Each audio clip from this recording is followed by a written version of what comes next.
Je vous souhaite la bienvenue dans cette formation. Et dans cette formation, on va étudier un outil scientifique.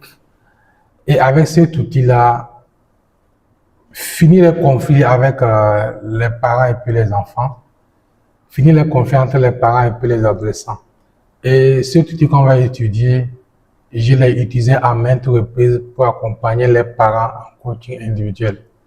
Et la plupart du temps, ça marche.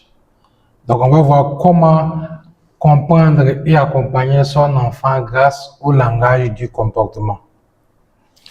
Comprendre et accompagner son enfant grâce au langage du comportement. Déjà, merci pour votre engagement, merci pour votre humilité, merci d'avoir pris le temps pour vous former. Merci encore de votre humilité. Si un parent avec son emploi du temps très chargé décide de s'asseoir pour apprendre, c'est que c'est une chose à féliciter. Donc merci déjà pour cette humilité, pour cette grandeur d'esprit. Et l'objectif de cette formation, de cet atelier, c'est d'aider les parents. Donc vous aider à comprendre le comportement naturel de vos enfants et adapter votre communication grâce à l'outil DISC. Donc l'outil DISC, c'est un outil qui ne ment pas. Si vous savez l'utiliser, je vous assure que vous allez faire des merveilles avec cet outil. L'outil, je l'ai utilisé pendant des années et j'ai même écrit un livre là-dessus. Donc je sais de quoi je parle, je ne suis pas en train de faire du bavardage. Donc restez patient. Et une ouverture d'esprit, prenez des notes et ensemble, on va parcourir et découvrir un outil tellement puissant pour vous aider à accompagner vos enfants à atteindre leur plein potentiel. Et quel sera le résultat à la fin de cette formation?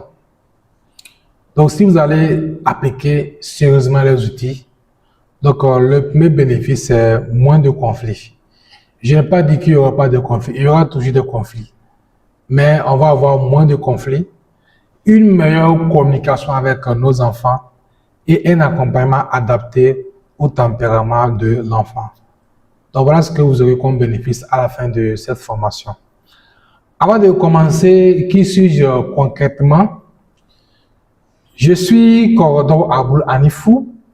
Je suis master coach. J'ai formé beaucoup de coachs issus de 8 pays africains. Nous sommes en mars. Et déjà en mars, on a formé plus de 70 coachs. Nous sommes à 77, 78 maintenant, coachs qu'on a formés dans l'éducation, ça va des coachs en parentalité, des coachs d'adolescents et des coachs scolaires. Je suis certifié en counseling et thérapie des enfants et thérapie de couple. J'ai également un diplôme en conseil et santé mentale. Et quand vous allez prendre soin de lire le sport pédagogique, vous allez plus comprendre que je suis de long à large. Et le contenu de ce programme de formation, déjà dans le module 1, on va décoder le comportement de votre enfant. On va comprendre le fonctionnement de l'outil DISC. Et déjà avec ce premier module-là, vous allez déjà comprendre. Vous allez commencer par détecter le comportement de votre enfant. Dans le deuxième module, nous allons identifier le style comportemental de votre enfant. C'est là qu'on va plus aller en détail avec les différents comportements des 4 profils. Et à la fin, vous allez également faire un mini-test. Vous allez répondre à un questionnaire qui vous permettra de vous-même, en tant que parent, de vous découvrir et de découvrir également l'enfant. Dans le module 3, on verra comment communiquer efficacement avec l'outil DISC. Et dans le module 4, on va apprendre à gérer les conflits et les émotions des enfants avec l'outil DISC. Et enfin, dans le module 5, on verra comment développer le potentiel et la confiance de votre enfant avec l'outil DISC. Donc voici le contenu de cette formation sur l'outil DISC et l'éducation des enfants. On commence déjà par l'introduction. Est-ce que vous avez déjà eu l'impression que votre enfant ne vous écoute pas? Votre enfant n'écoute pas ce que vous dites, ou bien vous devez répéter la même chose plusieurs fois. et certaines situations se transforment rapidement en conflit. Et parfois, vous vous demandez pourquoi mon enfant réagit comme ça. Si cela vous arrive, rassurez-vous, vous n'êtes pas seul. Et la bonne nouvelle, c'est quoi? C'est que très souvent, le problème n'est pas l'enfant. Le problème, ce n'est pas l'enfant. Le problème est que nous ne parlons pas toujours le même langage comportemental. Et c'est exactement ce que nous allons découvrir dans cette formation. On ne parle pas le même langage comportemental. Et ça, je vous donne ma parole. Hein. À la fin de cette formation, je vous assure, vous allez voir une autre approche de l'éducation des enfants. Vous allez avoir une autre approche de l'accompagnement des enfants. Et une réalité importante, c'est que tous les enfants sont différents. Je suis différent, vous êtes différent, votre époux est différent, votre épouse est différente. Certains sont très énergiques, d'autres sont très sensibles, d'autres aussi sont très sociables et d'autres aussi sont très analytiques. Mais on va voir devant qu'on peut être à la fois énergique, sensible, sociable ou bien analytique. Et pourtant, beaucoup de méthodes éducatives utilisent une seule approche pour tous les enfants. On a vu des enfants sensibles, des enfants sociables, des enfants énergiques. Mais pourquoi on veut utiliser les mêmes approches sur tous les enfants? En tout cas, retenez que moi, je ne suis pas un conseiller, je ne conseille pas. Moi, mon approche, c'est plus le coaching. J'amène les parents à se rendre compte. Je ne dis pas faites comme ça, faites comme cela. Vous-même, vous allez voir à la fin de la formation, en fonction du profil disque de votre enfant, qu'est-ce que vous devez faire en tant que parent pour maintenant adapter votre approche éducative? C'est tout. Donc, ce n'est pas bon d'utiliser les mêmes stratégies sur tous les enfants. Imaginez par exemple que vous utilisez la même clé pour ouvrir toutes les portes. Donc, vous voyez, cette porte-là, elle a sa clé. Celle-ci, elle a sa clé. Imaginez que je prends une même que je veux ouvrir toutes les portes. Ça ne marche pas. Est-ce que ça peut fonctionner? Bien sûr que ça ne marchera pas. Et chaque porte a sa propre serrure. Et chaque enfant a son propre style de comportement. Donc, si nous comprenons ça, je vous assure que les choses vont maintenant aller encore plus faciles pour nous. Et le problème dans beaucoup de familles, c'est quoi? Les conflits viennent souvent d'une chose très simple que voici. Les parents essaient de corriger le comportement sans comprendre ce qui motive ce comportement. On essaie tout le temps de corriger le comportement sans comprendre ce qui motive ce comportement. Et on dit en psychologie que derrière chaque comportement inapproprié d'une personne ou bien d'un enfant se cache un besoin non satisfait.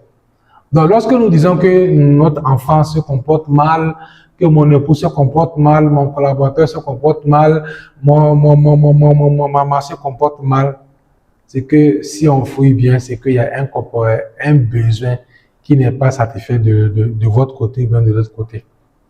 Donc, n'essayez pas de corriger le comportement. Mais il faut comprendre ce qui motive ce comportement-là. Et c'est sûrement ce que nous allons faire avec l'outil disque. Maintenant, on va prendre deux exemples. OK? Et dans le premier exemple, l'enfant peut refuser d'obéir. Vous lui donnez un consigne, il refuse d'obéir. Et le parent pense qu'il est têtu. Mais en réalité, cet enfant peut simplement avoir un besoin d'autonomie très fort. Deuxième exemple, un autre enfant peut sembler lent ou hésitant. Et le parent pense qu'il manque de motivation. Mais cet enfant peut simplement avoir besoin de sécurité et de temps pour réfléchir. Donc vous êtes en train de voir, vous êtes en train de découvrir une autre façon d'aider, une autre façon d'accompagner, de comprendre nos enfants. Et quand on comprend cela, la relation change complètement. Et c'est ce que nous allons voir concrètement tout au long de cette formation. Dans le module 2, nous avons travaillé pour identifier le style comportemental de votre enfant. Donc maintenant, c'est clair dans votre esprit. Vous savez et vous comprenez le comportement de votre enfant. Maintenant, on va voir comment adapter notre approche communicationnelle en fonction du profil de l'enfant. Avant de commencer, je voulais vous faire comprendre une vérité importante sur la communication entre parents et enfants. Beaucoup de parents pensent que si un enfant n'écoute pas, c'est parce qu'il ne veut pas écouter. Mais dans de nombreux cas, la réalité est différente.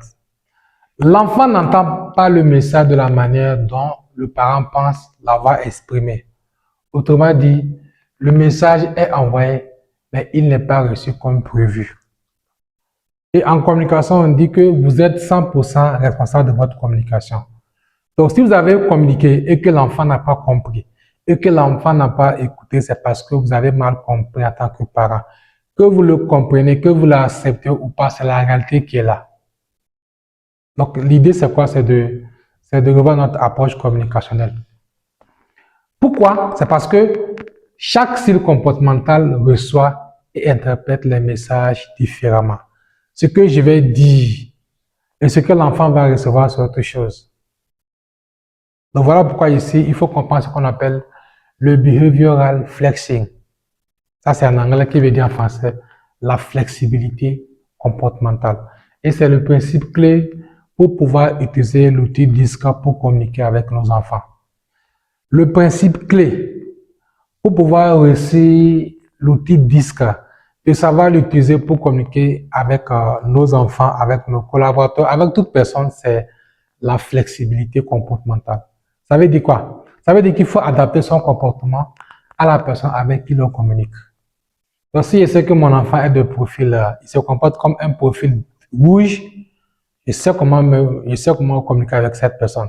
Si je sais qu'il se comporte comme un jaune, je sais également comment communiquer avec cet enfant-là. Et cela ne signifie pas changer qui vous êtes, non. C'est pas parce que votre enfant est de profil jaune que vous, parents, vous devez changer qui vous êtes, non. Ici, on dit qu'il faut adapter notre style en fonction du style de la personne qui est en face de nous. Donc, cela signifie simplement choisir la meilleure façon de communiquer pour être compris. Donc, c'est ça la flexibilité comportementale. Vous n'allez pas changer pour devenir comme l'enfant. Il faut seulement adapter votre approche communicationnelle pour pouvoir être compris par votre enfant. Et je vais vous choquer. Vous allez dire que non, c'est mon enfant, il doit faire ce que je veux. Et vous voyez qu'ils ne le font pas. On a toujours fait des choses qui ne marchent pas. Donc il faut changer. Parce que selon Albert Einstein, la vraie folie, c'est de faire la même chose encore et encore et obtenir des résultats différents. On a toujours fait la même chose et les choses n'ont pas changé. Voilà pourquoi il faut maintenant adapter, utiliser une nouvelle approche. Donc maintenant, une fois qu'on a compris la flexibilité comportementale, le behavioral flexing, maintenant on va voir comment communiquer avec chaque profil DISC. D'abord, communiquer avec un enfant D, un enfant rouge. On sait que ces enfants aiment agir, décider et relever des défis. Ça, on a dit ça dans le module 1, dans le module 2. Et si vous utilisez une communication très longue et détaillée, ils peuvent perdre patience. On a dit qu'ils ne sont pas patients. Donc, si vous voulez maintenir un grand discours, on perd patience. Et ce qui fonctionne le mieux avec eux, c'est une communication claire, directe et orientée vers l'action. On va prendre un exemple concret pour qu'on puisse comprendre. Donc, vous voulez que votre enfant range peut-être sa chambre, par exemple. Et l'approche la moins efficace, pour ne pas dire la mauvaise approche, vous allez dire, tu sais, c'est important de ranger ta chambre parce que, je vais expliquer parce que, et puis cela aide à garder la maison propre. Un enfant peut perdre patience. Il va dire quoi? Regardez mes parents. Un truc qui doit dire simplement, il est en train d'argumenter. Il n'aime pas les arguments. Et l'approche la plus efficace, c'est rentre ta chambre avant 18 h et tu pourras choisir le film ce soir. Simple. Rentre ta chambre avant 18 h et tu pourras choisir le film ce soir. C'est clair, c'est direct et cela donne un objectif. Donc maintenant, quelques astuces pour communiquer avec un enfant D.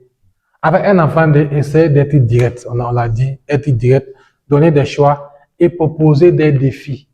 Par exemple, peux-tu finir tes devoirs avant le dîner ou je te mets au défi de terminer en 20 minutes. Et ces enfants aiment se dépasser. Ouais, avec le rouge là, il faut que dans la communication, il y ait un objectif que l'enfant veut atteindre. C'est clair, c'est précis et le message passe facilement et l'enfant vous comprend. Ensuite, avec le jaune, comment communiquer avec un enfant jaune, un enfant influent, un enfant I? Ces enfants aiment parler, interagir, partager leurs idées. Et si vous utilisez une communication très froide ou très autoritaire, ils peuvent se sentir rejetés. Et ce qui fonctionne le mieux est une communication positive, chaleureuse et interactive. Donc, ça veut dire que si vous avez un enfant qui a du profil jaune, vous avez du boulot à faire parce que ce sont des enfants qui parlent beaucoup. Et l'erreur que les parents vont faire, c'est de dire à cet enfant-là qui parle trop. Et un enfant qui au départ était introverti, était ouvert, du fait qu'on l'a dit qu'il parle trop, maintenant il va commencer par se replier sur lui-même. On va prendre un exemple pour qu'on puisse comprendre. Imaginez que vous demandez à votre enfant de faire ses devoirs. Et l'approche la moins efficace, c'est quoi? C'est dire, assieds-toi et fais tes devoirs maintenant. Un enfant, il peut se distraire ou résister. Et l'approche la plus efficace, c'est quand tu auras fini tes devoirs, viens me montrer ce que tu as appris. Ou bien, explique-moi ce que tu as fait en maths aujourd'hui. Cela transforme la tâche en interaction. Quelques astuces pour communiquer avec un enfant I. Avec un enfant I, utilisez l'encouragement, valoriser les efforts et créer de l'interaction. Je vais mettre l'accent sur les efforts. Je prends un exemple. Donc, un enfant, au premier trimestre, par exemple, il a eu une moyenne de 10, par exemple. Au second trimestre, il allait à 11. Il a progressé. Peut-être que pour vous, le parent, le 11, ça n'est pas arrivé. Peut-être vous voulez une moyenne de 12, une moyenne de 13. Mais comme il a progressé, il faut valoriser l'effort. Je vous entends dire, vous allez me demander, et si par exemple, cet enfant avait une moyenne de 10 et maintenant il revient à 9, qu'est-ce qu'on doit faire? Oui, ce qu'on peut faire, c'est simple. Ça n'a pas marché. Donc demandez-lui pardon. Oui, on voit que ça n'a pas marché. Selon toi, qu'est-ce qui n'a pas marché? Et qu'est-ce que tu peux faire pour remonter la pente? C'est simple. Donc pour les jeunes là, il faut utiliser l'encouragement, valoriser les efforts et créer de l'interaction. Exemple, j'aime la manière dont tu as essayé de résoudre ce problème. Et ces enfants ont besoin de reconnaissance. C'est ce qu'on vient de faire. Ils ont une forte besoin de reconnaissance. Donc, il faut reconnaître leurs qualités, leurs efforts, leurs compétences, leurs talents. Maintenant, avec le vert, qu'est-ce qu'il faut faire? Ces enfants aiment la stabilité, l'harmonie, la coopération. Et si la communication est brusque ou pressante, ils peuvent se refermer. Ce qui fonctionne le mieux avec eux est une communication calme, rassurante, respectueuse de leur rythme. Les verts n'aiment pas la pression. Les verts n'aiment pas la pression. On prend un exemple simple. Imaginons que vous devez changer un plan. Vous avez bien planifié que demain vous devez aller dans la gare, aller saluer la grand-mère, le grand-père à 15 h. Tout est planifié et maintenant vous voulez changer de plan. Et l'approche brusque, c'est quoi? On change de programme, dépêche-toi. On avait dit qu'on devait aller à 15 h. Là, vous décidez d'aller à midi. On change de programme, dépêche-toi. Un enfant peut se sentir stressé. Et l'approche plus efficace, c'est quoi? Nous allons faire quelque chose de différent aujourd'hui. Et je vais t'expliquer ce qui va se passer. Cela lui donne le temps de s'adapter. Retenez simplement que les vers n'aiment pas la pression. Les vers n'aiment pas les changements brusques. Astuce pour communiquer avec un enfant vert, soyez patient. La plupart des vers ont l'énergie de l'éléphant. Ils sont lents, donc soyez patient. Expliquez les changements et encouragez doucement. Exemple, prends ton temps, je suis sûr que tu vas y arriver. Prends ton temps, je suis sûr que tu vas y arriver. Et ces enfants ont besoin de sécurité émotionnelle. Lorsque vous les brusquez, lorsque vous les mettez la pression, ils ne se sentent pas en sécurité. On passe maintenant au bleu, comment communiquer avec un enfant bleu, un enfant C. On sait que ces enfants aiment comprendre, analyser, suivre des règles logiques. Et si vous donnez un ordre sans explication, il peut poser beaucoup de questions. Il vaut mieux d'expliquer déjà à l'avance. Sinon, si vous ne l'expliquez pas, ils vont prendre le temps pour vous poser beaucoup de questions. Et ce qui fonctionne le mieux avec eux, c'est une communication logique, claire et structurée. On prend un exemple concret. Imaginez que vous demandez à votre enfant de ranger sa chambre. L'approche inefficace, c'est de dire parce que je l'ai dit. Arrange ta chambre parce que je l'ai dit. Avec les bleus, ça ne marche pas comme ça. Et cet enfant voudra comprendre. Et l'approche la plus efficace, je veux que tu ranges ta chambre parce que quand la chambre est rangée, il est plus facile de retrouver tes affaires. Cela donne une raison logique à l'enfant. Et quelques astuces pour communiquer avec un enfant, c'est expliquer les raisons, le pourquoi. Donner des instructions claires et respecter son besoin de comprendre. Si vous refusez à un enfant de comprendre, ça va créer des conflits.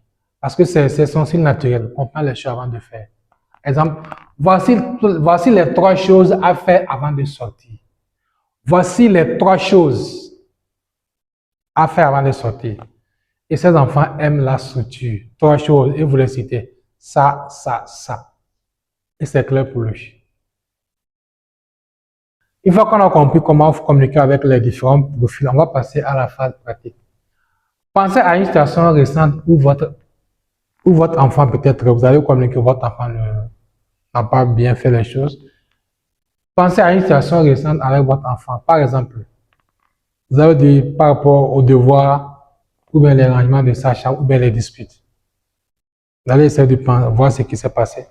Mais comment pourrais-je adapter ma communication selon son style 10? Maintenant, vous voyez l'ancienne approche qui ne marchait pas. Maintenant, comment vous pouvez faire pour pouvoir adapter votre approche? Avec ce qu'on a expliqué, je sais que vous allez pouvoir vous en sortir. Prenez quelques minutes pour réfléchir à cela.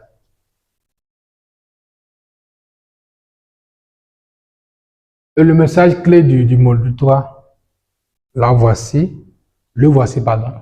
Quand nous adaptons notre communication au comportement de notre enfant, les résistances diminuent. Pourquoi? Parce que l'enfant se sent compris, respecté et écouté. Et cela change complètement la relation. Donc, c'est tout pour le module 3. Maintenant, on a compris comment adapter notre communication en fonction du style comportemental de l'enfant. Maintenant, on va voir dans le module 4 comment gérer les conflits et les émotions des enfants avec le style, avec l'outil DISC.